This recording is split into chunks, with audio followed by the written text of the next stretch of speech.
화천대유라고 하는 것은 이재명 경기도지사가 성남시장일 때 성남도시개발공사하고 같이 이 토지 개발 사업을 할 때 만들어진 그런 회사입니다. 화천대유 천화동인 성남도시개발공사, 성남의 뜰, 이런 것들이 하나의 그 카테고리 속에 묶이는 것이죠. 그런데 여기에 권순일 전 중앙선거관리위원장이면서 대법관이었던 아주 고위 법관, 이 사람이 등장하면서 이들이 도대체 어떤 관계인가, 이런 의문이 생기기 시작했습니다. 우리가 이미 살펴보았듯이 권순일 대법관은 이재명 무죄 판결하고 직접 관련이 있다. 그 판결서에 이름을 올렸고 또 대단히 중요한 역할을 했다. 여기까지는 알고 있습니다. 화천대유 사건이 터지고 권순일 전 대법관이 화천대유의 고문이다. 월 1,500만 원을 받았다. 10개월 정도. 이 문제가 없었으면 계속 받았겠죠. 그리고 나서 이재명 선거법 위반 사건, 여기에 권순일 그 당시 대법관이 무죄를 주장했다. 이런 것들이 차례차례 밝혀졌습니다. 권순일 대법관이 이 이재명 피고인 사건, 여기에서 대법원 전원 합의체 판결을 낼 때 그 심리 과정에서 이거는 이재명 피고인은 무죄다 하는 그 자신의 법리를 주장했습니다. 이 이재명 판결서 2019도 13328은 며칠 전에 그 판결서 분석을 했죠. 이제 그 판결서가 나오기까지 심리 과정의 이야기입니다. 권순일 대법관이 더구나 중앙선거관리위원장을 겸하고 있는 사람이 이재명 피고인의 선거법 위반 사건, 이러면 이 사람이 당연히 전문가라고 하겠죠. 법관이면서도 중앙선거관리위원장이니까. 그런 대법관이 이 피고인은 무죄다, 그 법리는 이렇다, 이렇게 주장을 한 겁니다. 그리고 나서 나중에 이제 5대5로 무죄하고 유죄가 갈린 그런 상황에서 무죄 의견을 냈습니다. 이러면은 앞에서 자기 스스로 이렇기 때문에 이거는 법리상 무죄다 한 것은 무죄를 주도했죠. 그리고 5대5에서 무죄 의견을 밝힌 것은 캐스팅 보드 역할을 했다, 이렇게 볼 수 있겠습니다. 여기에 또 가담한 것이 김명수 대법원장입니다. 김명수 대법원장도 역시 다수라는 것을 핑계 삼아 무죄, 그러니까 6대5가 되지 않았습니까? 무죄가 6. 그 무죄 쪽에 가담을 했습니다. 그래서 7대5로 결론이 났죠. 무죄. 이렇게 보면 권순일 대법관은 이재명 사건의 무죄를 주도했고 캐스팅 보드 역할을 했고 여기에 합류해서 동조한 사람이 김명수 대법원장이다, 이렇게 됩니다. 그래서 이재명 선거법 위반 사건은 2020년 7월 16일에 무죄 선고를 합니다. 그러니까 뉴스에서 이재명이 기사 회생했다, 이렇게 보도를 한 것이죠. 이재명 현재 경기도지사 그리고 민주당의 경선 후보, 그는 이 판결로 항소심에서 유죄 판결을 받았던 그것을 뒤집고 도지사직도 유지했고 대선 경선에 출마한 겁니다. 그러면은 권순일 중앙선거관리위원장 겸 대법관이 이재명 무죄를 주도할 때 얼마나 적극적으로 큰 공을 세웠는가, 이것을 최근 뉴스에서 우리가 알아낼 수 있습니다. 2019년 10월 이재명 사건이 그 대법원 2부에 배당이 됩니다. 이때 주심이 노정희 대법관이었습니다. 이제 그 직후에 대법원의 그 재판 연구관들, 판사들이 하죠. 이 사람들이 검토 보고서를 만들어서 올렸습니다. 이 검토 보고서가 어땠겠습니까? 나온 것을 본다면 유죄여야 하겠죠. 무죄여야 하겠죠. 그런데 이때 올린 것이 유죄 선고해야 한다, 이런 보고서를 올린 겁니다. 그리고 나서 이 사건이 전원 합의체로 넘어갑니다. 그게 2020년 6월 전원 합의체로 가게 되면 대법원장 그리고 대법관 12명 이렇게 해서 13명이 참여하는 이제 그런 합의체 심리를 하게 되는 것이죠. 여기에서 그 법원 관계자들 여러 명이 이런 증언을 했다고 합니다.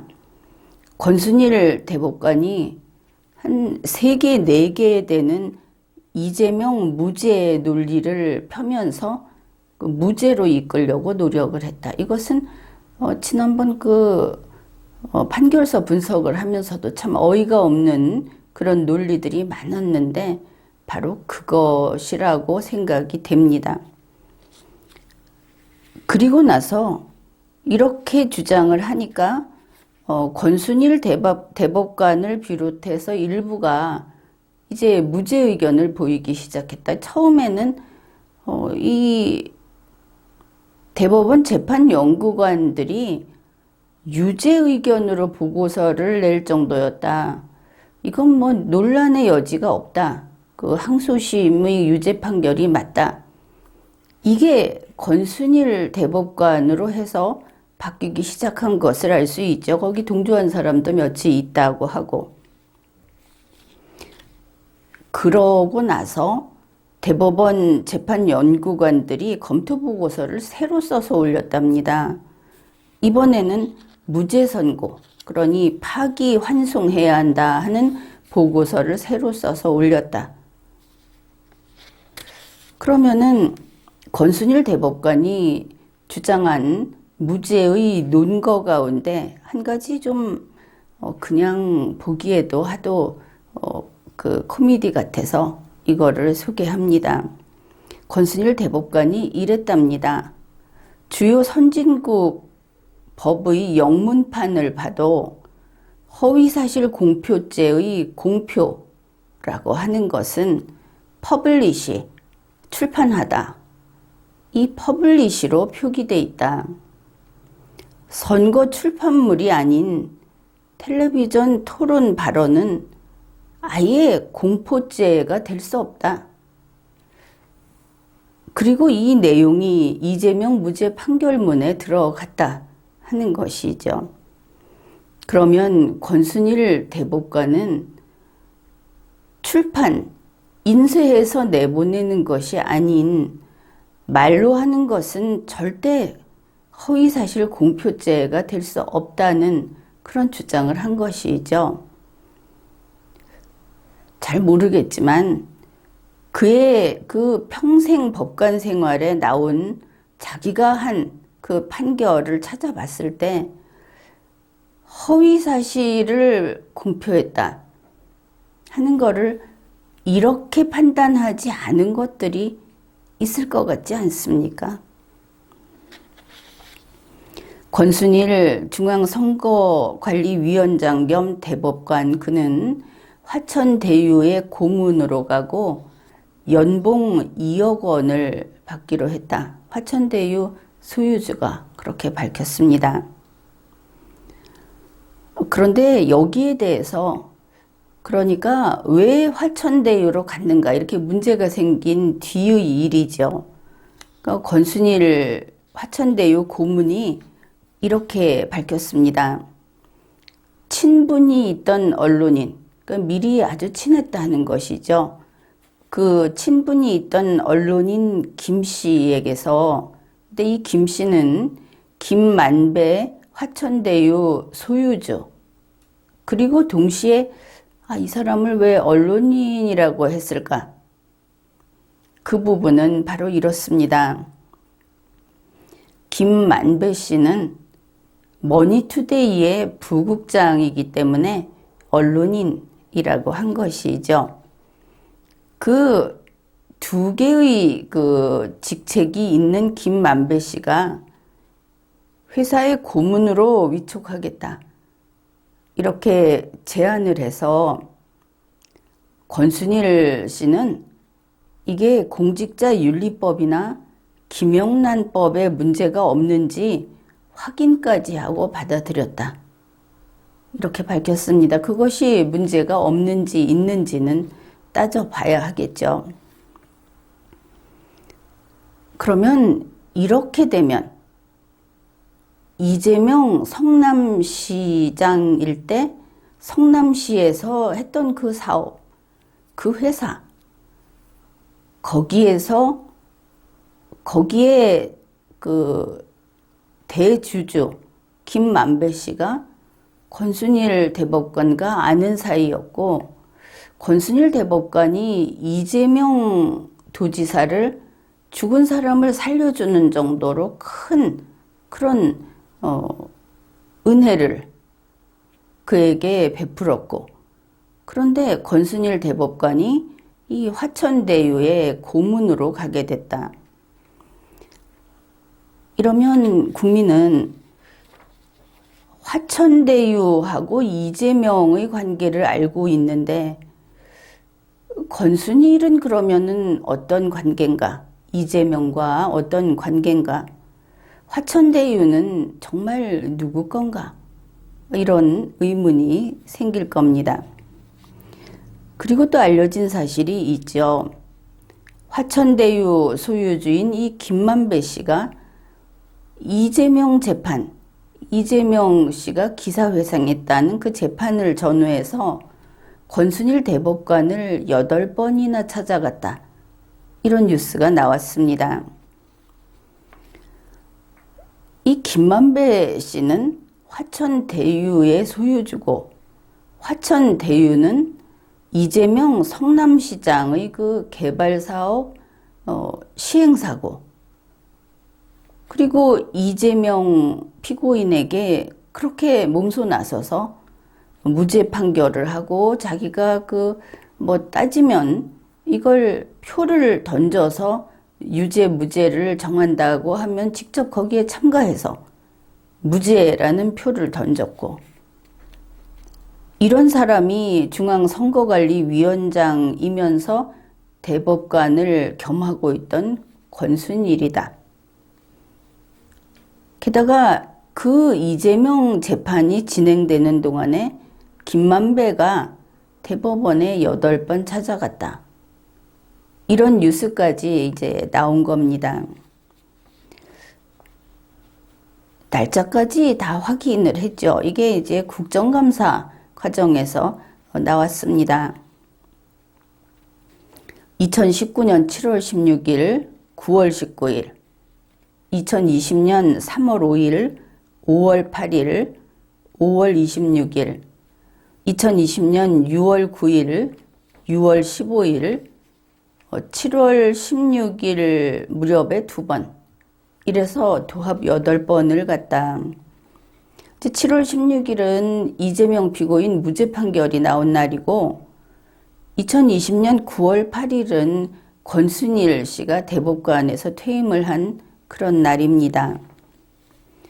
여기에 대해서 이 화천대유의 소유주이면서 머니투데이의 부국장인 김만배 씨가 입장문을 내면서 해명을 했습니다.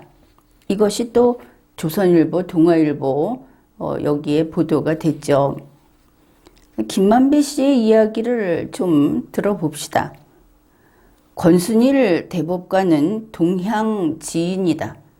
아마 고향에서 아는 사람인가 보다 싶죠. 그리고 고향에서부터 안다고 하면은 안 지가 오래됐다. 이렇게 볼 수 있겠습니다. 가끔 전화도 하는 사이여서 인사차 서너 번 방문한 사실이 있다. 대법원에 있는 권순일 씨를 인사차 서너 번 방문했다. 그런데 그것이 좀 자주 갔죠.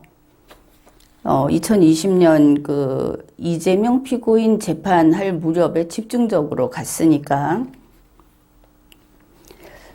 또 이렇게 말을 했습니다. 2019년 2월 머니투데이 법조팀장에서 부국장 겸 법조 선임기자로 발령이 되면서 대법원 기자실을 떠났다. 그 이후 10여 차례 대법원 청사를 방문한 적은 있다. 그러면은 이렇게 되죠. 이 김만배 씨는 머니투데이 법조팀장이기 때문에 어차피 대법원 기자실에 늘 드나드는 사람이었습니다. 그래서 그때 이 사람이 드나든 것은 이번에 확인이 안 된 것이죠. 기자로서 들어갔으니까. 무수히 갔을 거다. 다만 그 법조팀장을 그만두고 다른 사람이 이제 거기 가지 않겠습니까? 이렇게 됐을 때 10여 차례 간 게 이번에 출입 기록을 찾으니까 나온 거다. 이렇게 되는 겁니다. 그러면 2019년 2월 이후에 10여 차례를 갔다. 본인이 인정을 했습니다. 자료 있으니까. 왜 갔는가 하니까 법원 내에 근무하는 후배를 만나거나 대법원 군의 이발소를 이용하기 위해서 갔다. 이렇게 밝혔습니다. 여기에 대해서도 국민들은 참 이유를 이상하게 갖다 대는구나. 이런 반응들을 보이고 있습니다.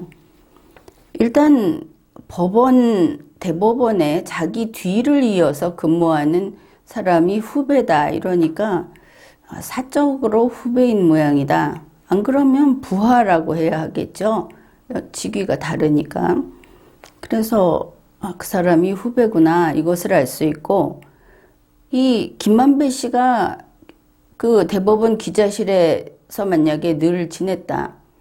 그러면 그 사람이 안 가고 그 뒤를 이어서 머니투데이에서 그 자리를 물려받은 김만배 씨의 후배.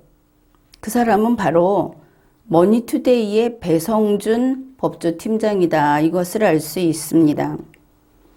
이 배성준이라는 이름도 들어봤죠? 내내 그 천화동인 그 소유주 중에 하나다. 그렇게 알려졌습니다. 그리고 군의 이발소를 가기 위해서 갔다. 자기가 기자로서 대법원 기자실에 늘 거기로 출근을 해서 쓰다 보니까 대법원에 있는 이발소를 쓰는 것이 편리했겠구나. 이렇게 생각할 수는 있습니다.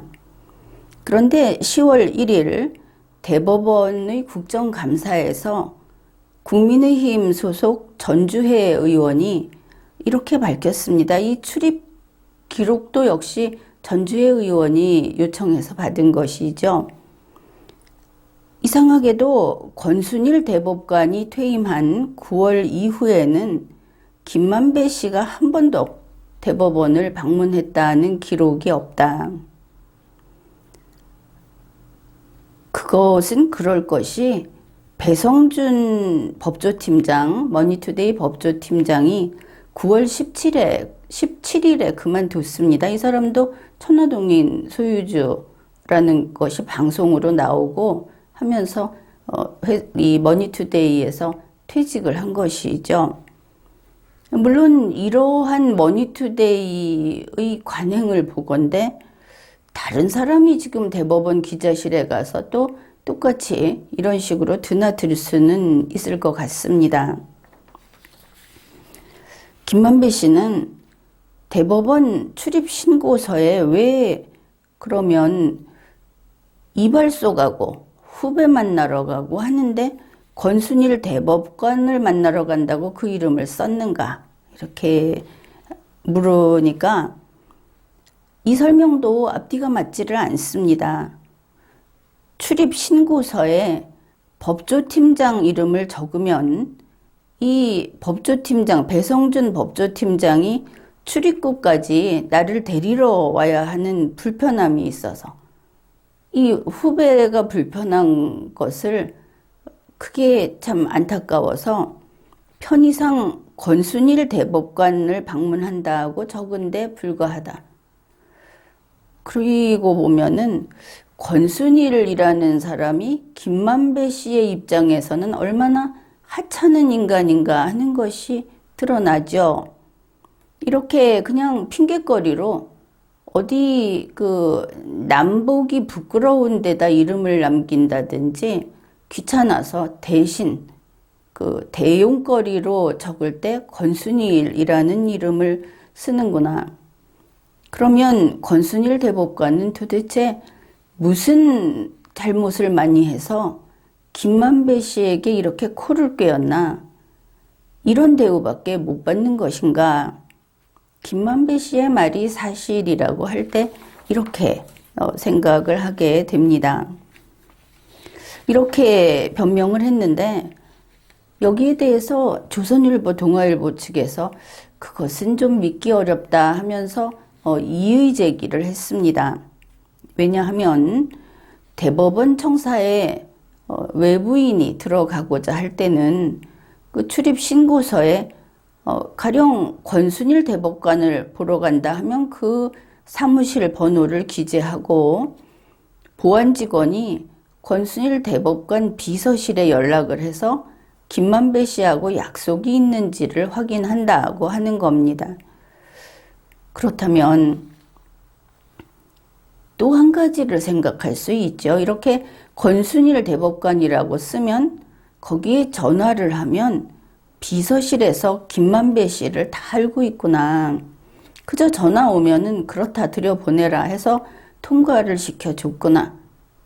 이것을 알 수 있습니다. 도대체 권순일 대법관과 권순일 대법관 비서실에서 그렇게 너무나 환하게 무상 출입을 하게 해주는 김만배 씨는 어떤 관계인가 궁금해집니다.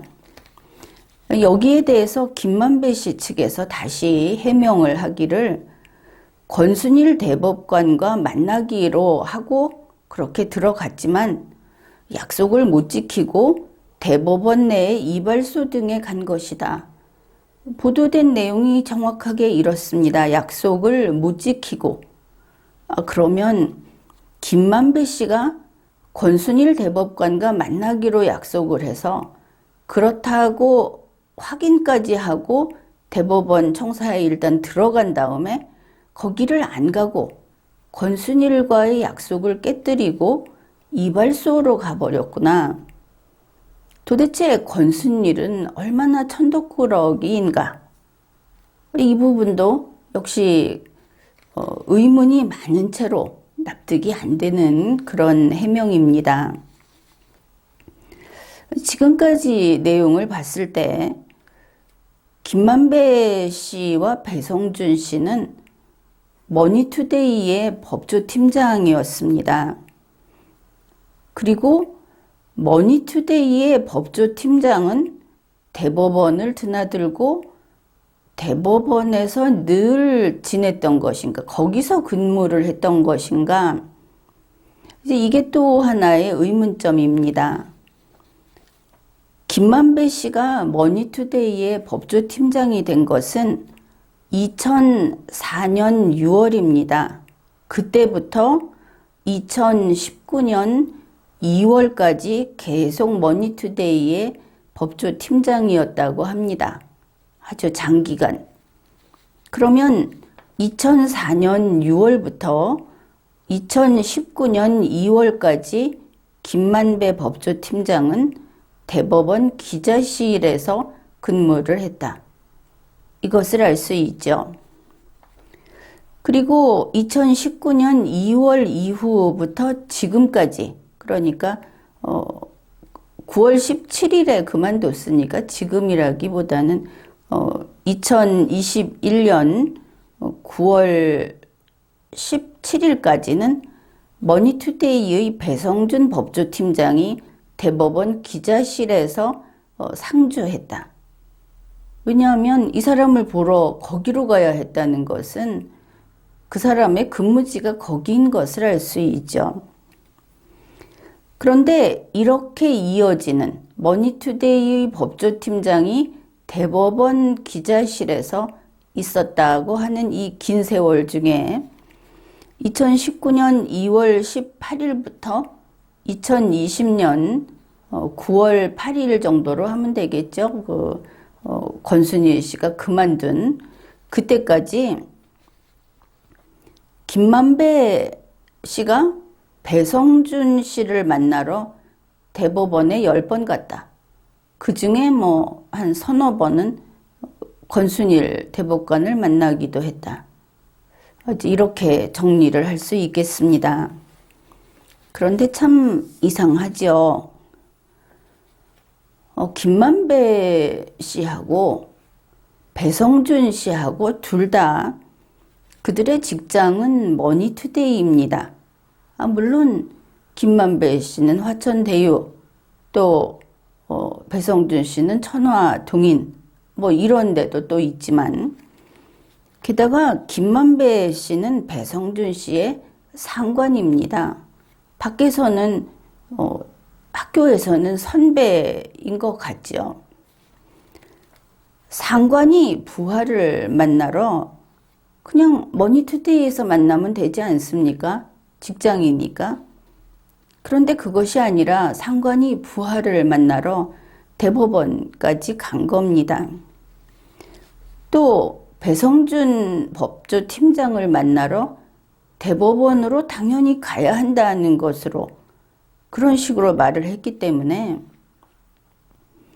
배성준 머니투데이 법조팀장은 항상 대법원에 있었구나, 이렇게 생각을 할 수 있습니다. 혹시 대법원에서 별도로 방이라도 준 것인가, 그런 생각도 들죠. 기자실은 그저 책상 하나인데 여럿이서 책상 하나씩 놓고 앉아 있는데 항상 거기가 있는다면 그것은 좀 편하지는 않을 것 같고, 거기로 찾아간다는 것도 그렇고, 하루 한 번은 직장인 머니투데이로 와서 들러야 하지 않을까 싶기도 하고 그렇습니다.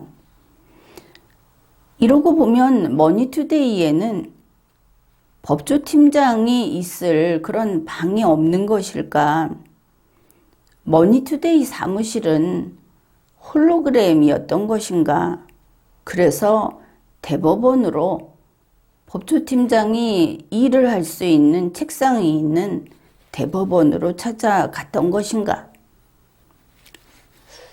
그것이 궁금합니다. 또한 머니투데이는 왜 대법원에 자기네 법조팀장 한 명을 상시 심어둔 것인가? 법조팀장이 대법원만 가는 것은 아니지 않습니까? 검찰청도 가고 다른 법원도 갈 텐데 왜 대법원에 가서만 배성준 법조팀장을 만날 수 있었을까? 이재명 피고인이 재판이 진행되는 기간에. 그러면 김만배 씨는 왜 배성준 법조팀장에게 윤석열도 좀 만나러 가라 하지 않고 권순일이 있는 대법원에만 가서 있으라고 했던 것일까? 김만배 씨가 대법원 이발소를 그렇게 애용했다고 한다면은 나란히 붙어있는 대검찰청의 이발소는 대법원만 못했던 모양인가? 전 그러면 검찰청 식당이라도 가지. 여러 가지 궁금증이 생깁니다. 아무튼 2019년 2월 18일까지 김만배 씨가 대법원에 가서 살았고, 그 후로는 배성준 씨가 대법원에 가서 살았습니다. 공교롭게도 김만배 씨는 화천 동인의 소유주였고, 때내 이재명 시장이 했던 그 사업의 시행사인 것이죠.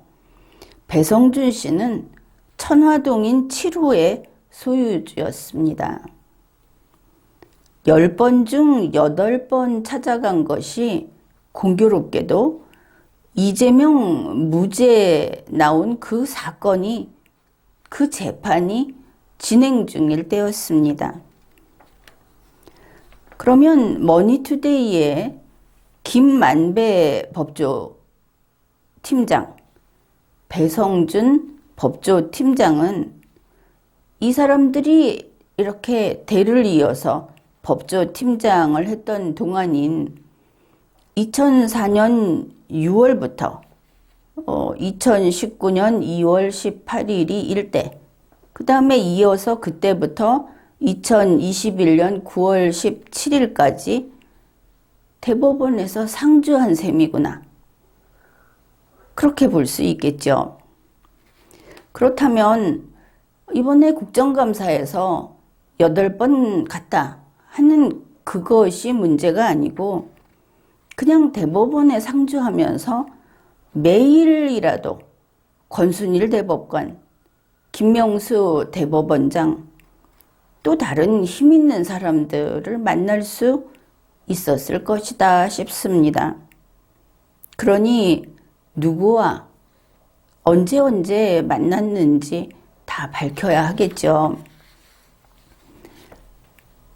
국민들이 의심하는 것처럼 김만배 머니투데이 법조실장, 배성준 이 당시는 그러면은 부국장이 돼 있었겠죠. 이재명 피고인 사건이 이제 막바지에 이르렀을 때, 그러면 다시 이야기를 하죠. 김만배 부국장, 화천대유 소유주, 배성준 법조팀장, 천화동인 7호 소유주.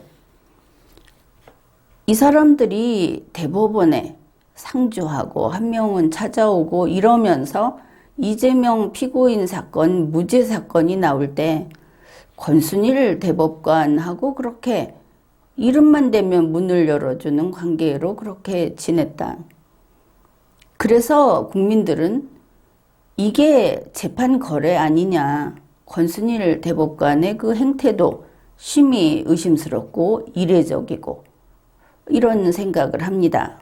그렇다면 머니투데이 법조팀장을 장기간 한 김만배 씨가 2004년 6월부터, 이게 얼마입니까? 2004년, 2014년, 2020년, 그러면은 16년, 17년 이렇게 긴 세월 동안 선후배 사이인 김만배, 배성준 이 사람들이 대법원에 자리를 잡고 있었다. 그러면 그냥 의심입니다. 얼마나 많은 사건에 손을 댈 수 있었을까? 하려면 할 수 있었지 않겠는가? 국민의 의심이 분명히 여기에 이를 것이고, 이것은 밝혀야 하겠죠. 이재명 성남시장, 머니투데이의 김만배 법조팀장, 또 같은 회사의 배성준 법조팀장. 이들이 어떤 또 접점이 있는가 하면은 2014년 7월에 김만배 머니투데이 법조팀장이 이재명 성남시장을 인터뷰를 했습니다. 여기에 대해서 머니투데이 이 기자들 사이에서도 그건 좀 이례적이다, 이런 반응이 나와서 그것을 소개하죠. 머니투데이 그룹이라고 합니다. 머니투데이 그룹, 여기서 가지고 있는 통신사도 있고 굉장히 크죠, 의외로. 이 그룹의 계열사 간부를 지냈던 A씨의 말입니다. 그 이재명 성남시장 인터뷰를 한 걸 두고 한 이야기입니다. 보통 정치인 인터뷰를 할 때는 정치부 기자가 하든지 아니면 경기도 지역 담당 기자가 한다. 그런데 법조팀장이 직접 인터뷰한 거는 좀 특이하다. 아무튼 관례가 아니다 하는 것이죠. 특이하다고 하면은 보통은 그렇게 안 한다, 특별한 사정이 있었던 모양이다, 이렇게 볼 수 있겠습니다. 그리고 미디어 오늘 9월 15일자 보도에 따르면 바로 이때 김만배 법조팀장이 이재명 성남시장을 인터뷰하고 나서 7개월 뒤에 대장동 개발에 이 화천대유를 설립했다고 합니다. 김만배 씨는 처음부터 화천대유의 소유주였습니다. 김만배 씨가 화천대유의 소유주로 알려져 있고 지금 그 대법원을 그렇게 드나들고 또 권순일 씨하고 동향인데다가 굉장히 가깝고 이런 사람이라고 했는데, 기자로서 김만배 씨는 어떤 사람인가 하면은 머니투데이의 부국장이라는 것이 가장 높은 직급이고, 처음에 1992년 1월에 한국일보 공채기자로 입사를 했습니다. 그리고 나서 일간스포츠 또 통신사인 뉴시스에 근무를 했습니다. 2004년 6월에 머니투데이에 입사를 했는데 그리고는 그 이후로 장기간 법조팀장을 하다가 그 다음에 마지막에 부국장이 된 겁니다. 그런데 김만배 씨가 법조팀장에서 물러난 시기가 천화동인 7호의 실소유주인 배성준이 입사한 2019년 2월 18일 그 당일입니다. 배성준 법조팀장이 입사를 하고 당일에 김만배는 승진을 했다, 이렇게 기록되어 있고, 승진을 편집국 사회부 선임기자이자 부국장 대우로 승진을 했다고 합니다. 그리고 김만배 부국장은 화천대유 사건이 이렇게 진행되고 있는, 또 이재명 씨의 재판이 그것은 끝났나? 그리고 2021년 8월 말에도 머니투데이에 기사를 썼습니다. 이걸 가지고 이제 기자들 사이에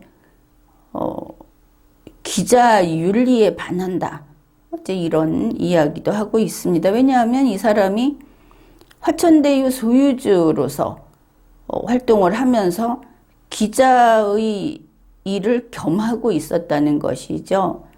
그러면 기사가 어떻게 나오겠습니까? 그 기자들 사이에서도 아주 비판의 소리가 높습니다.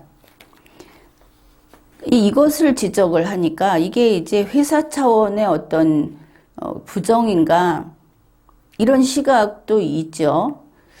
그러니까 머니투데이의 간부 K씨라는 사람이 9월 17일에 자신의 SNS에다가 이걸 좀 해명하고 편을 든다면 드는 거고, 이런 글을 올렸습니다.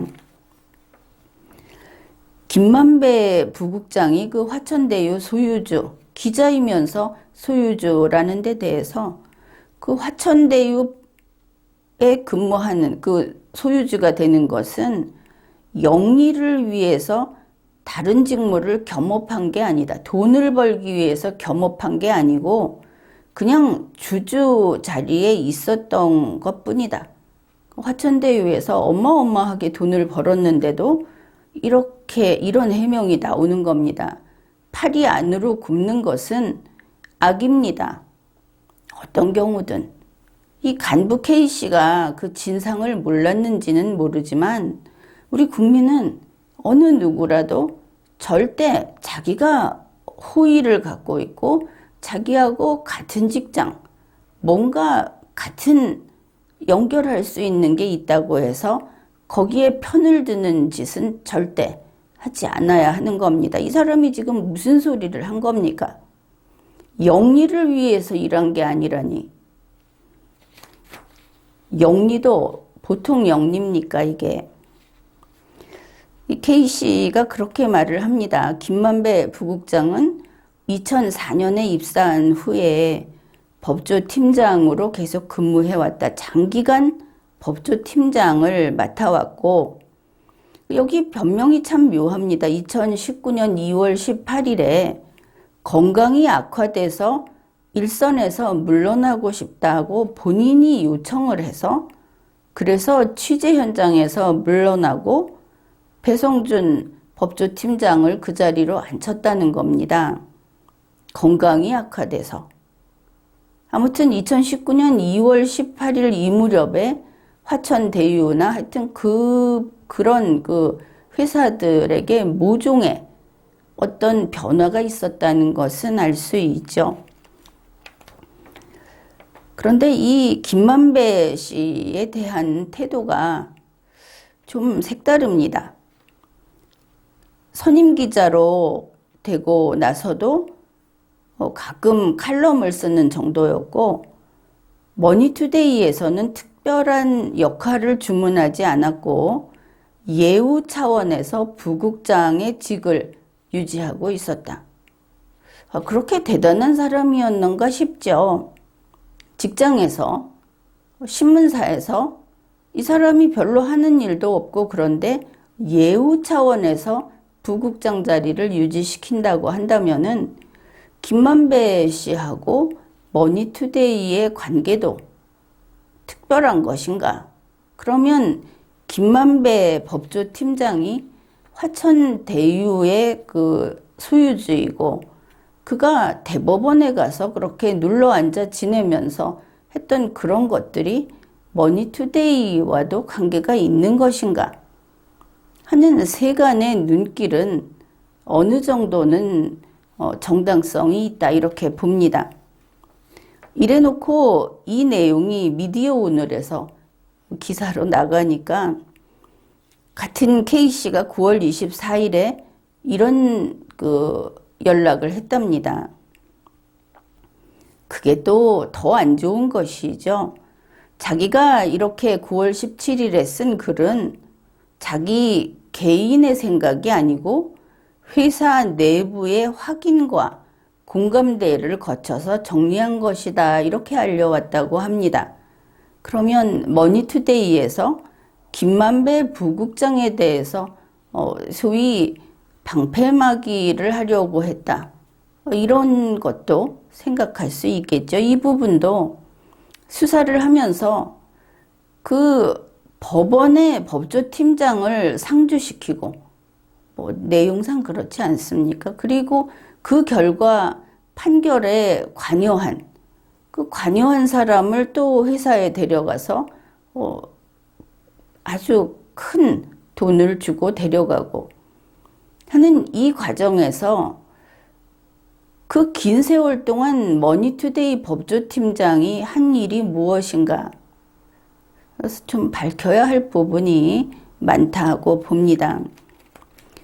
배성준 법조팀장, 그 사람은 천화동인 7호의 실소유주인데 이 사람이 YTN 기자 출신입니다.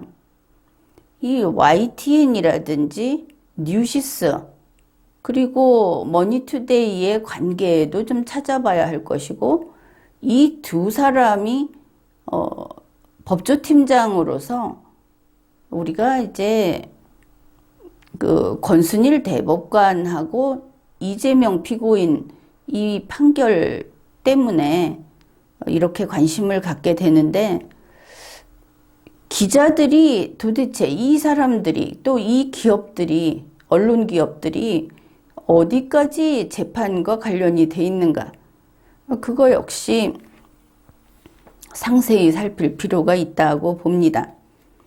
배성준 천화동인 7호 소유주는 YTN 기자였다가 2019년 2월 18일 머니투데이의 법조팀장으로 입사를 합니다. 그리고 이 사람은 역시 그만두는 2021년 9월 17일에도 그 칼럼을 썼고, 칼럼을 좀 찾아보니까 대체로 그 문재인 민주당 쪽, 그쪽의 그쪽에 호의적인 그런 식으로 선거라든지 정치에 영향을 미치는 그런 칼럼이 좀 있었습니다. 그리고 그 9월 17일에 배성준 팀장이 천화동인 7호 지분 100%를 소유했다. 그 팀장과 그 팀장 가족이, 이게 방송이 나오고 바로 그날 그 시점에 퇴사를 한 것으로 보인다는 것이 미디어 오늘의 기사 내용입니다. 결국 이렇게 살펴봄으로써 김만배 화천대유 소유주가 이재명 피고인의 무죄 판결이 나온 그 재판이 진행되는 중에 대법원으로 권순일 대법관을 찾아간 것이 아무튼 한 10번 된다. 이제 맨 처음에 권순일 대법관이 그 무죄 판결에 결정적인 역할을 했다 하는 게 나왔고, 김만배 법조팀장이 그렇게 갔다. 그리고 거기에 후임으로 간 법조팀장도 같은 머니투데이에 있는 사람이고, 이 둘이 다 화천대유와 천화동인의 소유주다.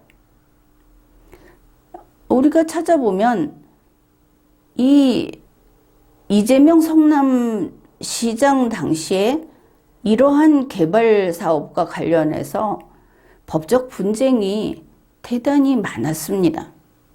그 분쟁들을 찾아보게 되면 대부분 대법원에서 무죄가 되기도 하고, 고등법원에서 무죄가 되기도 했지만 무수히 많이 얽혀있는 송사.